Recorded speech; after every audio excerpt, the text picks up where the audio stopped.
Alhamdulillahilladzi hadana lihadza wa ma kunna linahtadiya laula an hadana Allah. Asyhadu an la ilaha illallah wahdahu la syarika lah wa asyhadu anna Muhammadan abduhu wa rasuluhu la nabiyya ba'da. Amma ba'du. Pertama-tama, marilah kita sama-sama memanjatkan puji beserta syukur atas kehadiran Allah Subhanahu wa taala. Allah yang Maha Pengasih, yang Maha Penyayang, yang tak pernah pilih kasih, tak pernah pilih sayang, yang nikmatnya selalu terkuncur tak terbilang, hingga kita dapat bertatap muka, beradu pandang di tempat yang penuh kasih sayang. Salawat beriring dengan salam tidak lupa pula kita curahkan kepada Putra Abdullah, junjungan alam, seorang pahlawan yang tak pernah mencari lawan, seorang proklamator yang tak pernah menjadi seorang koruptor, dan seorang proklamasi yang tak pernah menjadi seorang buruk hati. Namun siapa lagi kalau bukan Habibana wa Nabiyana Muhammad sallallahu alaihi wasallam, yang mana oleh beliau yang telah membawa kita dari alam kegelapan hingga alam yang terang benderang, yang diterangi oleh iman, Islam dan ihsan. Penghormatan kami kepada Abu selaku pimpinan Dayah Darul Kamaliyah Masjid Raya Gemala beserta ahli bait beliau. Penghormatan kami kepada Dewan Guru yang mengajar di Dayah Darul Kamaliyah Masjid Raya Gemala. Penghormatan kami kepada Dewan Hakim yang arif dan bijaksana yang akan menilai kami dengan seadil-adilnya. Dan penghormatan kami yang paling istimewa kepada santriwan dan santriwati yang seperjuangan dengan kami. Hadirin rahimakumullah, sudah menjadi fakta pada sejarah nasional bahwa kemerdekaan yang direbut sudah menjadi fakta pada sejarah nasional bahwa kemerdekaan yang direbut dari tangan para penjajah mayoritasnya direbut oleh para pejuang-pejuang muslim lainnya yang dipimpin oleh berbagai kalangan seperti kiai, ustaz, dan tokoh agama lainnya. Semua yang mereka lakukan bukan semata-mata memenuhi panggilan dari Ibu Pertiwi untuk merdeka, namun panggilan suci yang berasal dari ketauhidan dan keimanan. Semangat nasionalisme para pejuang Islam membuat kita dapat merasakan indahnya kemerdekaan yang kita rasakan. Oleh karena itu, pada kesempatan kali ini, izinkan kami menyampaikan syarahan singkat kami yang kami urai dalam sebuah tema nasionalisme dalam konsep Islam, yang berlandaskan firman Allah dalam Al-Quran surah An-Nisa ayat 59 yang akan dibacakan oleh qari kita sebagai berikut. A'udzu billahi minasy syaithanir rajim.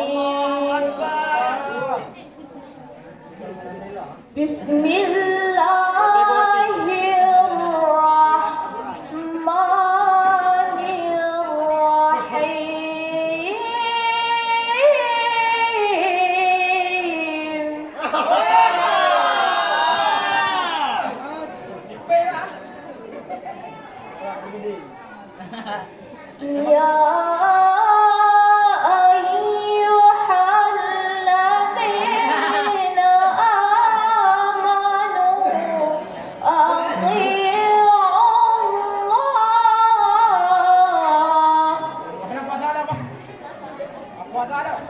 wa athi'u rasula wa ulil amri minkum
lagi Maha Penyayang.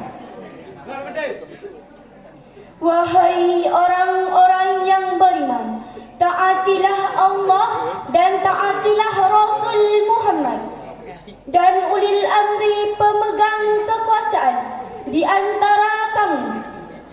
Kemudian, jika kamu berbeda pendapat tentang sesuatu, maka kembalikanlah kepada Allah, Al-Quran dan Rasul Sunnahnya.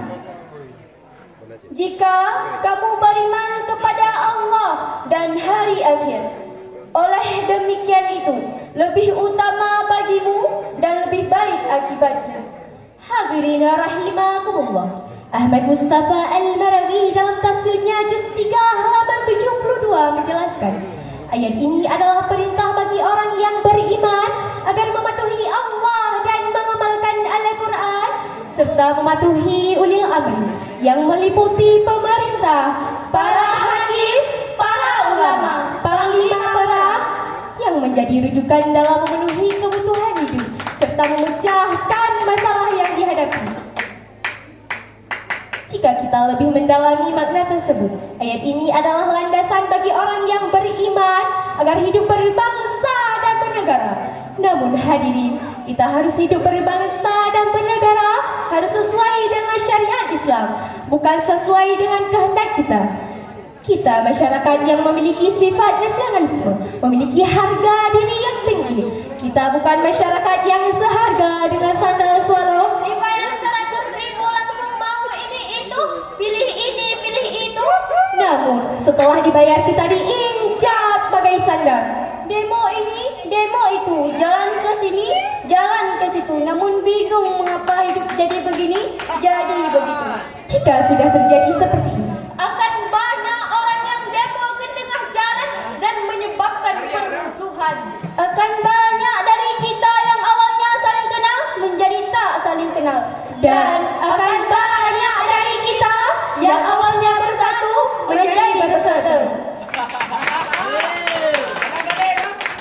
Kita sebagai warga nasionalisme sudah seharusnya kita memahami arti ukhuwah secara umum, karena itu merupakan pengamalan dari hablum minannas. Oleh karena itu, mari kita bangkit dan berdiri. Mari kita mempersatukan kebersatuan, karena kita bangsa yang sedang terjajah walau tak tersadari. Mari kita bangkit dan berdiri, karena kita akan terjajah lama-kelamaan. Hadirin, hubbul watani minal iman, cinta tanah air adalah sebagian dari iman. Kesimpulan yang dapat kami ambil dari syarahan singkat kami tadi adalah, kita sebagai warga bangsa Indonesia sudah sepatutnya berpegang teguh kepada Allah dan Al-Quran, karena kita bangsa yang sedang terjajah walau tak tersadari. Kami akhiri dengan Sadaqallahul Azim. Maha benar Allah atas segala firman-firman-Nya. Wabillahi taufiq wal hidayah. Wassalamualaikum warahmatullahi wabarakatuh. Peserta barusan tampil tadi pensyarah Rifka Aulia, tilawah Sakinatul Ulia, Fari tilawah Nurul Asyifa, perwakilan kelas 2 putri. Selanjutnya